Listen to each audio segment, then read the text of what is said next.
मंगल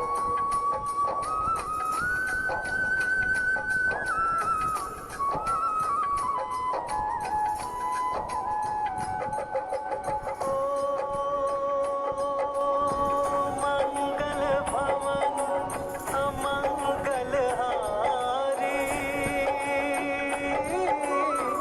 द्रवहु सो दशरथ अजर बिहारी।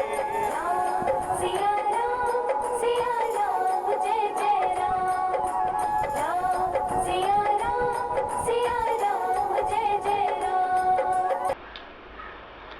नमस्कार सुधी एवं गुणीजनों, मैं कुसुम शर्मा श्रीमद् वाल्मीकि रामायण के 112वें एपिसोड में आप सभी का स्वागत करती हूँ, अभिनंदन करती हूँ।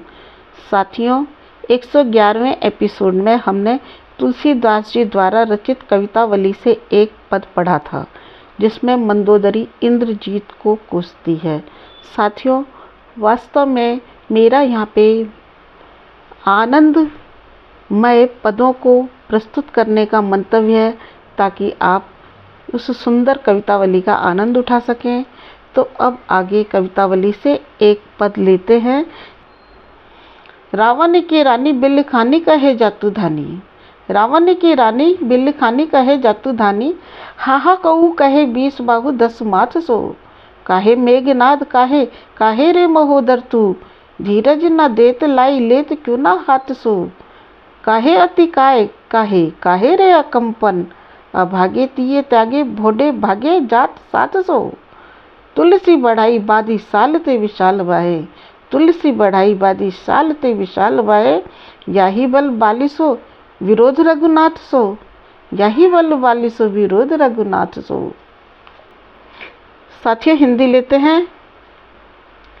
वे रानियां रो रो कर कहती हैं, हाय हाय हाय, कोई हमारा ये हाल उस 10 शीश और 20 भुजाओं वाले रावण को जाकर सुनाए। क्यों रे मेघनाथ, क्यों रे महोदर, अब हमें धीरज क्यों नहीं बंधाते, अपने हाथों में हाथ लेकर हमारी रक्षा क्यों नहीं करते, क्यों रे कंपन, क्यों रे अतिकाय, अरे अभागो, अरे अभागे गंवारो, अपनी स्त्रियों को छोड़कर कहाँ भागे जा रहे हो। तुम लोगों ने बेकार ही साल वृक्ष के समान लंबी लंबी भुजाएं बढ़ा रखी हैं। क्या इन्हीं भुजाओं के भरोसे रघुनाथ जी से वैर बांधा है। तो साथियों, ये था एक पद जो कि मैंने कवितावली से आपको सुनाया है। इसकी इंग्लिश लीजिए। Friends, now let us take a verse from Kavitavali in which Ravan's keen lament when Hanuman sets Lanka on fire. They cry and say, alas, alas, alas. Someone should go and tell this to the 10-headed and 20-armed Ravan. Why, Meghnad? Why, sir?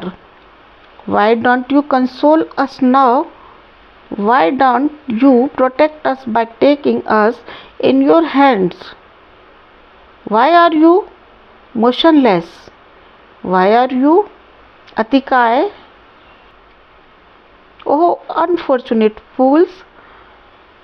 Where are you running away, leaving your wives? You people have unnecessarily grown long arms like a sal tree. Have you made enmity with Raghunath ji on the basis of these arms? साथियों, अब episode पर आते हैं। जब दशमुख रावण काल के अधीन हो गया तो माल्यवान ने बहुत हितकारी बातें कही, पर उसे समझ नहीं आई।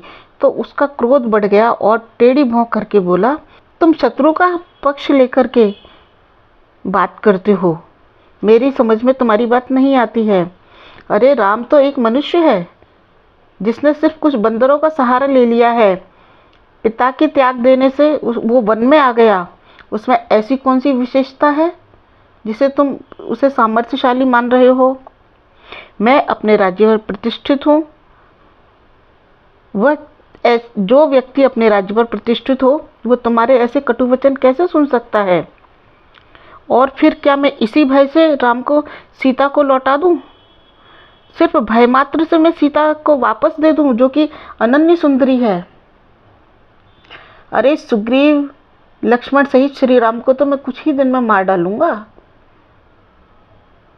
मैं बीच से ही दो टूक हो जाऊंगा, परंतु किसी के सामने झुकूंगा नहीं। मेरा ये सहज स्वभाव है और मैं प्रतिज्ञा करता हूं कि समुद्र पार करके राम यहाँ तो आ गया, परंतु जीवित वापस नहीं जाएगा।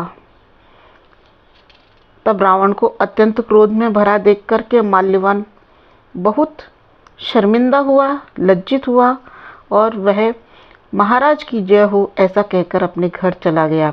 इसके बाद रावण ने अपनी लंका की रक्षा का प्रबंध किया। पूर्व द्वार पर उसने प्रहस्त को, दक्षिण द्वार पर महापार्श्व को और पश्चिम द्वार पर इंद्रजीत को रखा और उत्तर के द्वार पर वह स्वयं स्थित रहा। इस प्रकार लंका की रक्षा का प्रबंध करके वे अपने आप को बड़ा सौभाग्यशाली मान रहा था कि देखो मैंने कितना अच्छा प्रबंध कर दिया। इधर जब शत्रु के देश में श्री राम पहुंच गए तो वहां वे उस लंकापुरी को देखने लगे।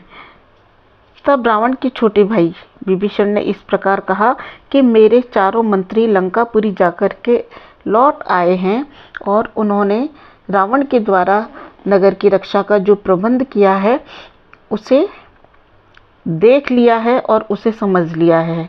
अब मैं आपको वह बताता हूँ कि प्रहस्त को तो पूर्व द्वार पर नियुक्त किया गया है और पराक्रमी महापार्श्व और महोदर को दक्षिण द्वार पर किया है और पश्चिमी द्वार पर उसने इंद्रजीत को रखा है और स्वयं वह उत्तर के द्वार पर स्थित है।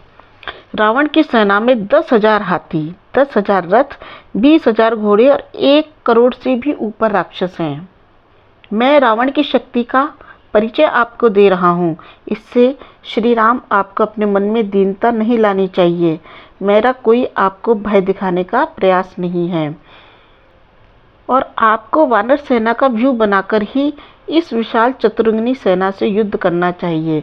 तब श्री राम ने अपनी सेना का पुनः विभाग किया और इस प्रकार बोले कि कपिश्रेष्ठ नील पूर्व द्वार पर जाएंगे और प्रहस्त नामक राक्षस का सामना करेंगे और बाली कुमार अंगद दक्षिण द्वार पर जाकर के महापार्श्व महोदर राक्षस के कार्य में बाधा डालेंगे और हनुमान जी पश्चिम फाटक में प्रवेश करेंगे और जहां रावण विद्यमान है वहां मैं स्वयं सुमित्रा कुमार लक्ष्मण के साथ फाटक पर आक्रमण करने के लिए प्रवेश करूंगा। किसी भी वानर को मनुष्य का रूप धारण नहीं करना चाहिए। यही हमारे लिए हमारी सेना का संकेत होगा। तब इस प्रकार श्री राम ने स्वेल पर्वत पर चढ़ने का विचार किया। तब सुग्रीव समेत समस्त श्रेष्ठ वानर उस स्वेल पर्वत पर चढ़ गए और तब श्री राम ने कहा आज की रात्रि हम यहीं पर निवास करेंगे और नीच रावण के उस लंकापुरी को देखेंगे जिसे ना तो कुल का ही विचार है ना ही सदाचरण का। काल के पाश में बंधा हुआ एक ही पुरुष पाप करता है परंतु उससे उसका पूरा कुल नष्ट हो जाता है।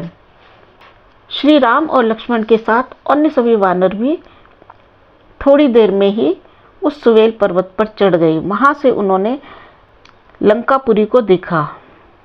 राक्षसों की सेना को देख करके सभी वानर भी सिंहनाद करने लगे। उन्होंने देखा वह लंका नगरी 10 योजन चौड़ी और 20 योजन लंबी थी। सफेद बादलों के समान ऊंचे ऊंचे गोपुर और सोने के परकोटे उसकी शोभा बढ़ा रहे थे। वहीं पर उन्होंने चैत्य प्रसाद भी देखा जो कि कैलाश शिखर के समान दिखाई पड़ता था, जिसमें सीता जी का निवास था। इस प्रकार सभी ने बड़े बड़े यंत्रों से युक्त मजबूत किवाड़ों वाली उस अद्भुत लंका नगरी को देखा। साथियों, श्रीमद् वाल्मीकि रामायण का यह एपिसोड मैं यहाँ पर समाप्त करती हूँ। मेरे इस श्रीमद् रामायण के एपिसोड के प्रमुख तात्पर्य ये हैं कि हम मूल कथा को जानें, जिसे वाल्मीकि जी ने श्री राम के राज्य सिंहासन पर आरूढ़ होते समय लिखी थी। तो साथियों, आप मेरे साथ बने रहे, आपको इसके लिए बहुत बहुत धन्यवाद। जय श्री राम, जय श्री राम, जय भारत, जय भारत।